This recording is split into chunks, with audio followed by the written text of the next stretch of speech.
Brigadier retired Rashid Naseer ने YouTuber Adil राजा के खिलाफ लंदन हाई कोर्ट में हद तक इज्जत का मुकदमा जीत लिया। आदिल राजा को हर्जाना और अदालती अखराजात की मद में तकरीबन 13 करोड़ रुपए अदा करने पड़ेंगे।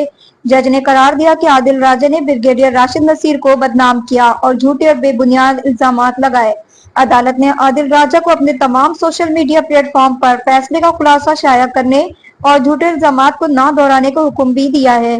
जज ने तस्लीम किया कि इन मीडिया आइटम से राशिद नसीर की शोहरत को नुकसान पहुंचा। याद रहे कि ब्रिगेडियर रिटायर्ड राशिद नसीर ने 9 मीडिया आइटम्स को हद तक आमेज करार देकर हाई कोर्ट से रुजू किया था। ब्रिगेडियर रिटायर्ड राशिद नसीर ने यूट्यूबर आदिल राजा के खिलाफ लंदन हाई कोर्ट में हद तक इज्जत का मुकदमा जीत लिया।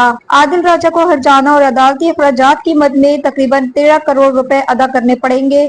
जज ने करार दिया कि आदिल राजा ने ब्रिगेडियर राशिद नसीर को बदनाम किया और झूठे और बेबुनियाद इल्जामात लगाए।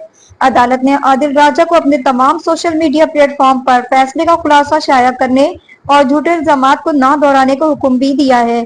जज ने तस्लीम किया कि इन मीडिया आइटम से राशिद नसीर की शोहरत को नुकसान पहुंचा। याद रहे कि ब्रिगेडियर रिटायर्ड राशिद नसीर ने 9 मीडिया आइटम्स को हद तक आमेज करार देकर हाई कोर्ट से रुजू किया था।